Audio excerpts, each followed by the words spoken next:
আজ্জা ওয়া জাল্লা, কোন পুরুষ যদি টাকনুর নিচে পোশাক ঝুলিয়ে দেয়, কিয়ামতের দিন আল্লাহ তাআলা তার দিকে ফিরে তাকাবে না।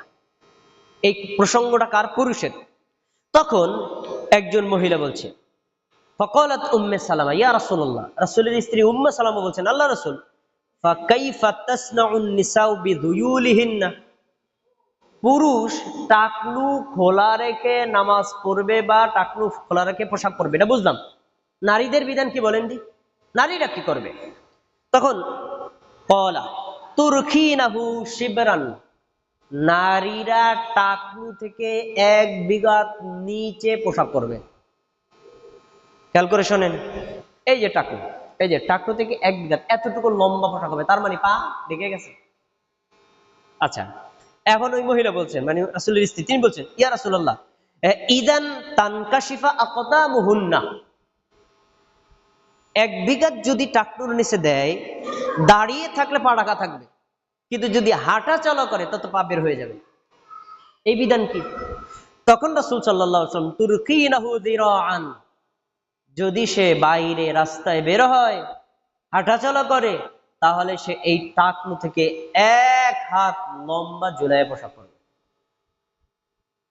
1 হাত লম্বা ঝুলায় পোশাক পরবে, তার মানে সে পা রাস্তায় বের হলেও অন্য পরপুরুষকে দেখাতে পারবে না। এটা একটা ফরজ বিধান, পা ঢেকে রাখা ফরজ।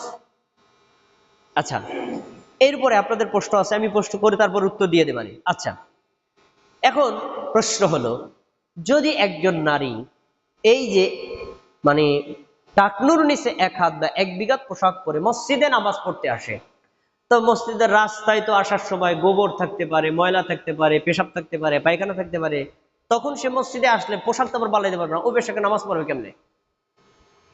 তা তো পোশাক নামা হয়ে গেছে। অথবা মসজিদে না আসুক, বাজারে গেছে, যাওয়ার সময় রাস্তায় এরকম ঝুলাই ঝুলাই চলে গেছে, তখন তার তো পোশাক নামা হয়ে গেছে, নামাজ পড়বে কিভাবে? উত্তর আছে হাদিসে। রাসূল সাল্লাল্লাহু আলাইহি সাল্লাম তিনি বলেছেন, তিনি কি বলেছেন শোনো, একজন নারী যখন টাকনুর নিচে 1 বিঘা বা 1 হাত ঝুলাইয়া পোশাক পরবে তা পা ঢাকার জন্য, তখন রাস্তায় চলার সময় যখন তার পোশাকে কোনো নাপাকি লাগবে, পুরো রাস্তায় নাপাক না, একটা জায়গায় নাপাক, এরপরে সে আবার যখন হাঁটবে পাক মাটি দিয়ে, ধুলা মাটি দিয়ে, ওই ধুলা মাটি তার নাপাকিকে পাক করে দিবে। তার মানে ওই পোশাকে আবার সালাত আদায় সে করতে পারবে।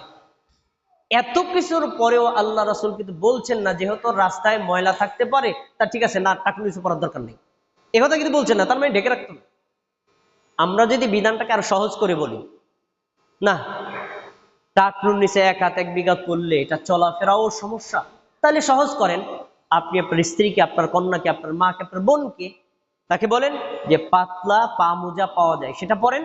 তখন যদি টাকনুর নিচে পোশাক না যায়, টাকনুর উপরেও থাকে, তাহলে তার চলাতেও সমস্যা নাই, আর বাইরে চলাফেরাও কোনো সমস্যা। উত্তর, মূল কথা হলো পাটাকে ঢেকে রাখা। আচ্ছা,